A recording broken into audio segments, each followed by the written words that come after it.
Because, I mean, this is huge. This book was just like, why fix something that hasn't completely obliterated humanity yet? The range of emotions in this book were much greater than that of a teaspoon. Hello, book friends. Today we are digging into Harry Potter and the Order of the Phoenix. And when I say we're digging in, we're getting deep. So get ready. Side note, this is a huge book, so I will hold it up as much as I can throughout this video, but when my little puny, spindly arm gets tired, I'm sorry, and I'm just gonna have to put it down. Because, I mean, really, like, this is a huge book. So I did watch the movie right after I finished reading. I think it was just because I didn't finish the book the first time, so all of my experience that I have with the events of this book came from the movie, at least in like the last third or so of the story. So yeah, I really just wanted to compare because the movie is really all the frame of reference I had for the story. And when I was reading the last third or so of the book, it was just all completely new to me. I think I mentioned before that I wasn't going to watch any of the movies until after I was done completely with the series, but I slipped up with this one. But I feel like it's okay because I needed it. But I haven't watched any of the other movies yet, so I'm looking forward to those. I also didn't film any mid-book thoughts with this one. I don't know. I guess I just wasn't in the mood when I was reading. So many things happened in this book that were just infuriating. And that, I guess, made me just feel like I'm less in the mood to talk about things. So after reading it all the way through, I can see why I didn't finish this book the first time. I think I just probably didn't have the emotional maturity to handle it when I was a kid. But I'm in my 30s now and I've seen more things in the world, so I'm a little more apt to handle it. I guess my tolerance for injustice and anger was much lower as a kid. If I thought Prisoner of Azkaban was dark and The Goblet of Fire got into controversial topics, I hadn't seen anything yet. We have a ton to talk about, so let's go.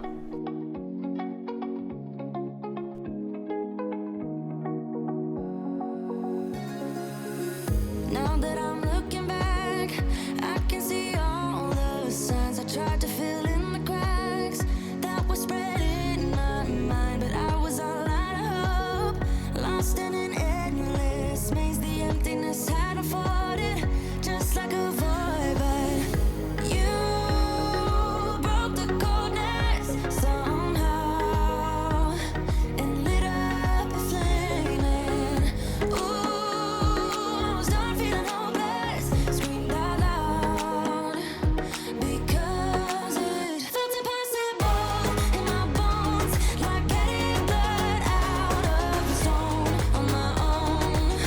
But you came around and removed the thorn in my soul. You guided me out of the storm. I found home in your arms of gold, in your arms of gold, in your arms of gold. It's funny how easily. So I have to talk about the overall mood and tone of this book because it was definitely the darkest yet. It just really stood out. It was so different. All of the other books were at least in a realm. Like, there were darker ones, less dark ones, but it was like in a kind of more concise range. This one was just like way out there. The darker tone was just very noticeable. And I just think one of J.K. Rowling's greatest strengths has been manifesting the emotions that she wants the audience to feel. So Harry is in a really rotten headspace throughout most of the events, and I can just feel his frustration emanating off of him and emanating off the page. We'll talk more about Harry specifically later, but suffice to say, the mood is dark. Pretty much everybody is touchy. Even Mrs. Weasley, who's known for being so sweet and positive, even she is on edge. And that just feels really out of character for her. And actually, a lot of the characters really feel like they're just out of sorts and out of character because like everybody is having the same internal battle of not knowing what to do or what to say, and then they try to do something and then the people around them get grouchy, so they step back thinking what they're doing was wrong, but really everybody is just confused and frustrated. Nobody knows what's happening. And then I felt like this confusion and frustration actually extended to us a little bit, the reader, just because I feel like the goal of the plot didn't become clear until later on in the book. And that's not to say that the conflict wasn't there, because it definitely was. But I just couldn't see what the bigger purpose of Umbridge and whatever was to the plot. Basically, we just know that everybody is scared and tense that Voldemort is back, and that Fudge doesn't believe Dumbledore's and Harry's story that Voldemort is back, and it's dividing people. So this book has a clear theme, clearer than any of the books that I've read so far, and that is the tug of war between truth and lies. And with that comes division. There are the people who believe Dumbledore and Harry's side, and there are the people who believe Fudge's side, and there is like no reconciling the two. It's somewhat like today. Everyone has like picked a side and gone that way, and there's like no meeting in the middle. There are like deep rifts where there don't need to be. Seamus Finnegan always seemed like a decent kid. He's been there since the first book. He's always just been not a best friend, but he was always a okay kid. He's in Harry's year, he shares a dorm, but on like the first night back at Hogwarts, he has this explosion in the dorm saying that his mom didn't want him to come back to Hogwarts because of Harry. And then there's Percy, who throughout the books has always been an annoying dweeb, but now he believes in Fudge's spinning of the story so deeply that he is willing to disown his family because of political lies. Although, whether or not he really believes the lies that deeply, or he's just doing this because of his own political aspirations. He has like a assistant or something job for Fudge, and he really wants, and so his aspirations really are to keep that job, move up, probably be the Minister of Magic at some point because he seems to like power. So who knows what his true motivations are for going in so deep on Fudge's version of the narrative. But either way, he has disowned his family. And the family, especially Mrs. Weasley, is very hurt, obviously. While we're on the topic of Percy also, he's just unhinged. He, throughout the previous books, he has been unhinging slowly, but he is just way unhinged at this point. Is there coming back from this? I think I've mentioned before, in a lot of the movie versions of Percy, his character has been somewhat neutered. Probably to make him a little bit more palatable to the movie-going audience, because he's really awful in the books. Even when he isn't doing anything particularly crazy like he is now in this book, he's always been just a miserable person that you don't want to look at. So in the Order of the Phoenix movie, he really only appears in one scene where he is at all significant. There are other scenes where he's standing next to Fudge, but it doesn't matter that he's there. I kind of forget how this scene came about, but there's Fudge, and Percy is there because he's Fudge's assistant. They're all in Dumbledore's office because they had just found out about Dumbledore's army, and so now Harry is in Dumbledore's office taking the fall for it. And Percy is there, and he's holding on to Harry and Cho by the back of their robes, and he just looks deranged. He doesn't even have any lines, but he's just looking. I'll insert a clip here, but he just looks deranged. And not so much deranged in a murderous way, but deranged in a conspiratorial way, which is arguably even scarier. He's holding Harry by the back of his robes, and he kind of gives this little smirk, and the I told you so kind of smirk, and it's creepy. He's just a crappy person, and he's the kind of person you don't want in power, yet it's always that type of person that goes after power. We know one of those people.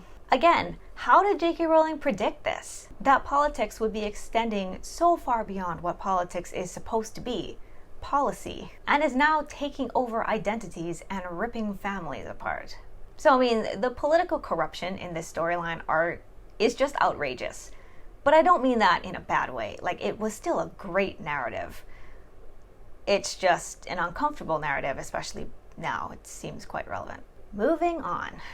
So let's talk about Harry's mood and attitude throughout this book. Harry is in a supremely bad mood throughout most of the book. He has some good moments, but for the most part, he's struggling really just to keep it together. He has angry outbursts and depressive meltdowns, and he can barely control his emotional reactions. Although in some cases, I feel like he's choosing not to control himself, because he feels like if he does control himself and calm down, then it would look like he is acquiescing to Fudge's version of the narrative, and he really doesn't want to do that because he knows he's telling the truth. So Harry faced a lot of trauma in the last book, and he's not handling that well, and he is now facing even more trauma. So you really can't blame him for feeling emotional and angry, because he's dealt with a lot and he's feeling very isolated, and he's also intentionally being isolated. Like, it's not in his mind that he's feeling isolated. He really is being isolated. Harry is already different from everybody else in a multitude of ways. And then now he's the only person who saw Voldemort return. And he feels like Dumbledore, who is supposed to be his ally in all of this, is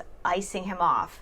And Harry feels like it's in his head. Like, he tries to tell himself that it's something he did. He blames himself, but it's not in his head. It's the truth. Dumbledore actually is distancing himself from Harry. In the end, Dumbledore explains this to Harry as a way that he was trying to protect Harry. To be honest, I didn't really understand the logic. And I don't know if we were meant to understand it really clearly. Like, if there was a good logic behind this, or if Dumbledore really just wasn't making sense. And that would make this the first in the series of events that leads up to Dumbledore's downfall in the next book. So that's pretty sad. But, I mean, getting back to Harry, Harry is just not acting like himself in this book. And I don't believe this Harry is the real Harry. Like, somehow this trauma has brought out the real Harry, the bratty, snippy, and angry Harry. So like I said in one of the previous videos, Harry already feels like he stands out too much, and he really just wants to feel like a part of something. And having his one ally distancing himself is really not helping. So the situation with Dumbledore intentionally isolating him is really just too much for him. So, I mean, moving on from Harry a little bit. So this book really is dominated by Harry and his struggles and our new friend Umbridge. Very good friends. That's likely. And so the storylines that I found interesting in The Goblet of Fire that were really somewhat delving into Ron and Hermione's characters and giving them their own interests were put on the back burner for this book. So for Hermione, her thing with Spew is still a thing in this book, but at this point it's kind of a running joke. Like, in The Goblet of Fire, it was more of a serious plotline, and I thought it was good because it was finally giving Hermione some interests and something to focus on outside of studying and helping Harry do whatever he was doing. But in this book, it's pretty much just Hermione knitting hats and tricking the house elves into picking them up, and Harry and Ron rolling their eyes at her. I'm sure everything is happening for a reason, so there must be a reason why this storyline is still in the narrative. But it's unclear right now. In the last book, we also dealt with a lot of envy from Ron. That maybe came up slightly in passing, but nothing serious really happened with it. That's also kind of on the back burner as well. So this book was really focused on Harry. There wasn't really much going on with any of the other characters. And it makes sense because this book was just really focused on Harry and his mental state. But I do hope to see more of them in Half-Blood Prince. Speaking of the Half-Blood Prince, it is time for our Snape update. So Snape's biggest role in this book is his attempt to teach Harry occlumency. If you don't remember, occlumency is the skill of blocking another person from entering your mind, viewing your memories, and reading your emotions. Voldemort realized he could get into Harry's mind, and that is not good. So Harry is forced into these lessons by Dumbledore, who doesn't even inform Harry of this himself. Instead, he sends Snape to tell Sirius to tell Harry, or something like that. And this is just another one of those perceived slights from Dumbledore that is driving Harry deeper into this hole of despair. So these private lessons are alone with Snape in his office. We know the contentious relationship between Harry and Snape, and so it wasn't really going well to begin with. And Harry is really just not being himself in this book, although arguably perhaps this is something he would do anyway. Maybe this has nothing to do with Harry not being Harry in this book. But, I mean, Harry is really not taking the lessons that seriously because he feels forced into it. He feels like he doesn't really understand why he's doing it, and this is bothering Snape. And so it's already going badly. And then one day, Snape leaves his office because of peeves or something, I don't know. Harry sees Dumbledore's pensieve there, and he decides that he's going to be nosy and go into the pensieve and look at Snape's private memories. Why he did that, there's really no justification for it. He was just being nosy. And of course, Snape, yanks him out of the pensieve by the back of his hair, and he kicks him out, and that's the end of the occlumency lessons. Obviously. So in those memories, we did learn a little bit more about Snape's history, his relationship with James Potter, Harry's dad, and Lupin and Sirius. Not so much Lily, but we're probably getting to that. And so what Harry sees is the memories of James Potter and Lupin and Sirius bullying Snape. Another slightly running thing, I think, in this book was the similarities between Harry and James. This is examined from both Snape's character and Sirius's character. Both Sirius and Snape kind of have this similarity between Harry and James running through their minds, and I feel like it affects how they treat Harry. So Sirius is disappointed when Harry makes a safe decision, when he thinks James would have made a riskier decision just for the fun of it. And Snape continuously says that Harry is arrogant, just like his father. It's like they both expect Harry to be just like his father, so that they can both live out their childhood whatevers with a James reincarnate. And this hasn't been productive for either of them. So basically, we're left with more questions still about Snape. We know he was bullied by James, and he seems to be taking it out on Harry. If I didn't know what happens with Snape's character, I would think it's as simple as that, and Snape's just a bully because he feels like he can take it out on Harry. But we know it's more than that. But the fact that Dumbledore still trusts Snape bothers Harry to his phoenix core. And we still don't have clear answers as to why that is. So Snape is still a jerk, but I end this installment feeling a little bad for him, and I'm eager for more details. So, the time has finally arrived. I cannot end this video without talking about Umbridge. It took me a long time to figure out what I wanted to say about her, besides the fact that she's a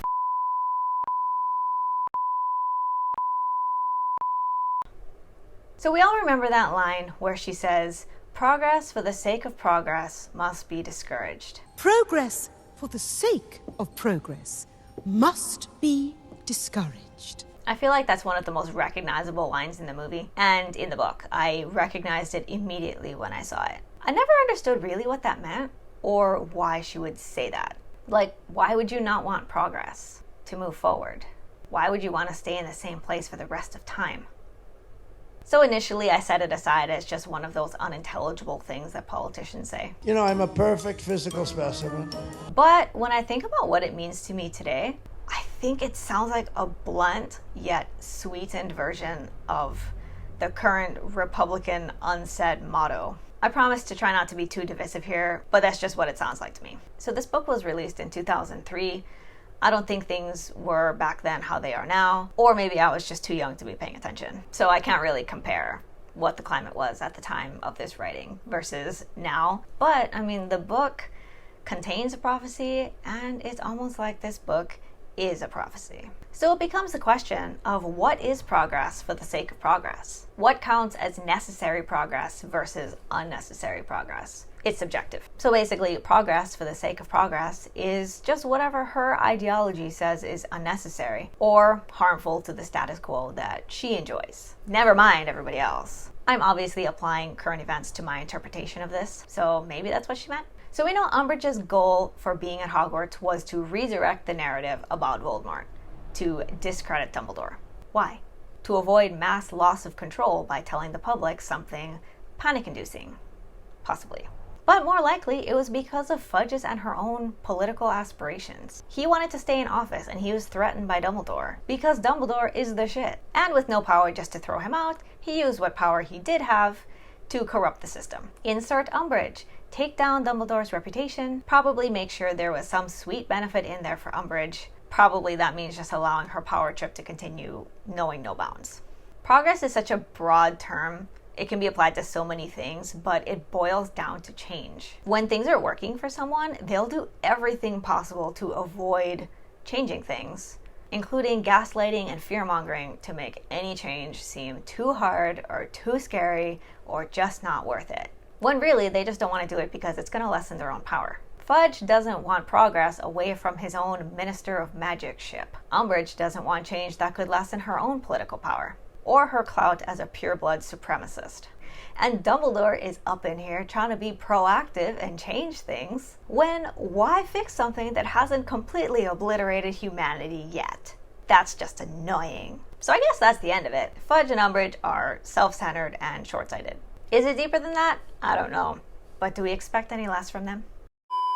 Wow, that got real. So those are my thoughts on Harry Potter and the Order of the Phoenix. Definitely not my favorite from an enjoyability standpoint, but it was still a really great story. The range of emotions in this book were much greater than that of a teaspoon. If you enjoyed this video, please leave a like and subscribe if you haven't already. And let me know in the comments, were you pleased with what happened to Umbridge at the end of the book?